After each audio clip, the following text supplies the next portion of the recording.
Bonjour à tous, bienvenue sur Copac Média. Aujourd'hui, je reçois une personne très impliquée dans les promotions, quelqu'un très impliqué dans l'événementiel, dans le culturel ici.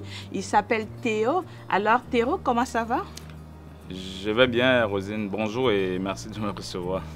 Merci à toi, Théo. Est-ce que tu peux nous dire un tout petit plus sur ta personne?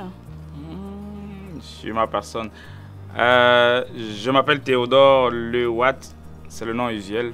Bon, il est un peu plus long, mais je le raccourcis. C'est Théodore Lewatt. Et je vis à Québec, ça fait 6 ans déjà. Je viens du Cameroun. Je suis père de 2 enfants, un garçon et une fille. Et pas encore marié de toutes les façons, ça arrivera certainement. Et en plus, depuis mon arrivée à Québec, j'ai tout de suite été un peu touché par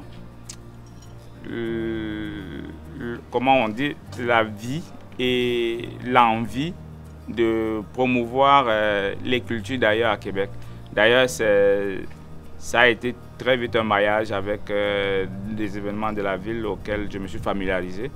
Et c'est pour ça que j'ai pratiquement mis tout mon temps bénévolement dans ces actions-là. Donc c'est ça, c'est un peu ça.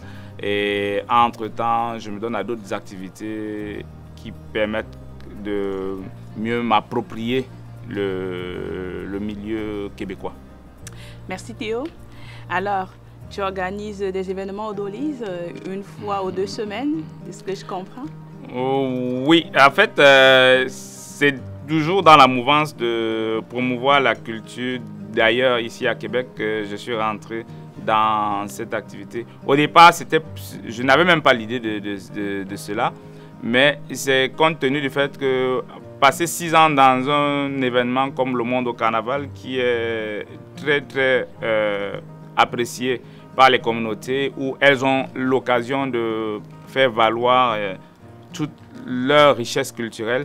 Donc, en usant de cette expérience et également le réseau qui j'ai fini par me constituer dans la ville de Québec, je me suis dit, ben, pourquoi est-ce qu'on ne pourrait pas offrir aussi des instants pour une catégorie de clientèle qui se perd un peu dans Québec. Oui.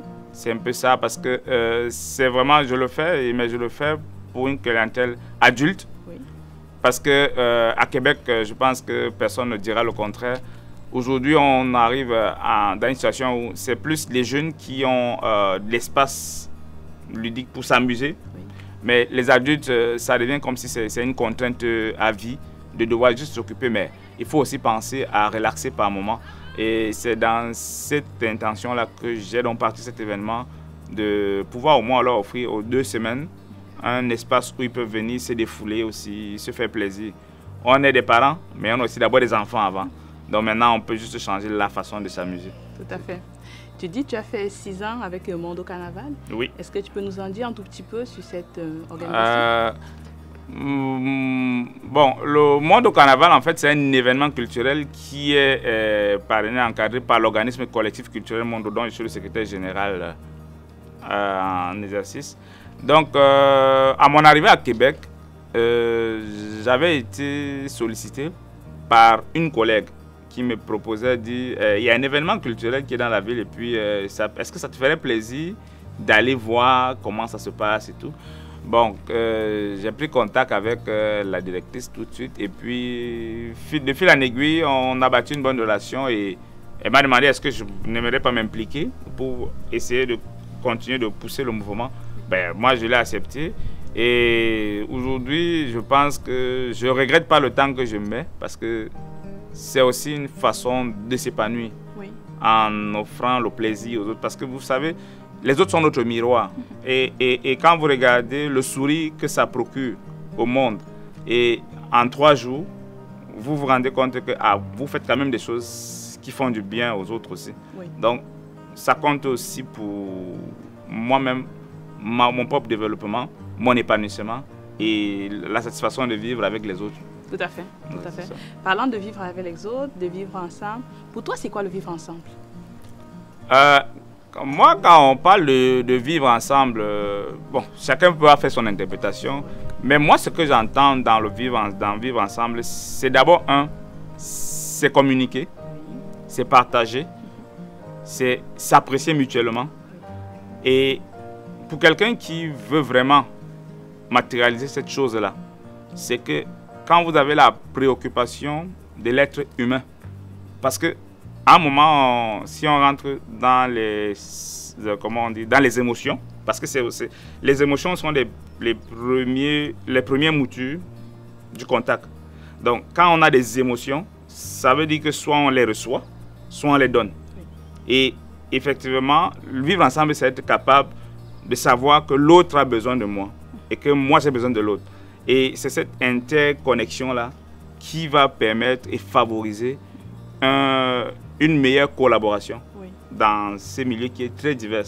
Parce que quand je parle de diversité, c'est clair que la diversité dans tous les domaines. Et si on est capable donc de se rendre compte que si on a des émotions et que l'autre aussi a des émotions, alors on va trouver la fréquence qui est la bonne pour faire un bon maillage. Tout à fait. Alors, quelle peut être la place des médias pour un meilleur vivre ensemble? La place des médias pour un meilleur vivre ensemble, c'est justement comme vous le faites là aujourd'hui. Oui, merci. Il n'y aurait pas eu les médias, vous n'aurez jamais peut-être su ce que je peux penser du vivre ensemble. Et c'est bien parce que ça offre des plateformes où on peut venir exprimer son ressenti. Et tout en sollicitant les autres, parce que de toutes les façons, en vase clos, on ne communiquera jamais. Et je vous dis tout à l'heure, pour le vivre ensemble, c'est d'abord la communication. Communication qui vient du mot communicare latin, qui dit faire ensemble. Donc, pour faire ensemble, ça veut dire qu'il faut avoir un code commun. Il faut trouver la façon de s'adapter à l'autre, la façon de s'approprier le mode de vie de l'autre, le style de l'autre. Et c'est ça qui fait l'ouverture d'esprit. Parce que de toutes les façons, quelqu'un qui ne va pas vers les autres, mais les autres ne viendront pas vers lui.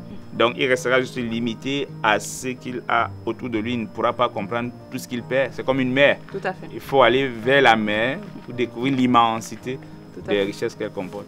Ça. Merci Théo. Est-ce que tu auras un dernier mot pour conclure cette entrevue? Un dernier mot pour conclure l'entrevue. Ce que je vais demander au public, aux immigrants et également aux populations, aux communautés qui nous accueillent, parce que on vient tous d'ailleurs pour vivre ici, c'est de se dire une seule chose: si on doit être heureux, on doit également susciter cette joie chez les autres. On ne pourra jamais être heureux dans une masse qui est triste. Donc, il vaut mieux partager ce sourire. Et comme je disais tout à l'heure, les autres sont notre miroir. Si vous souriez aux autres, ils vous souriront. Et d'ailleurs, votre état d'esprit reflète sur la relation que vous avez avec le monde. Donc c'est important. Merci Théo. Bon succès pour le monde au carnaval. Bon succès dans tes différents projets.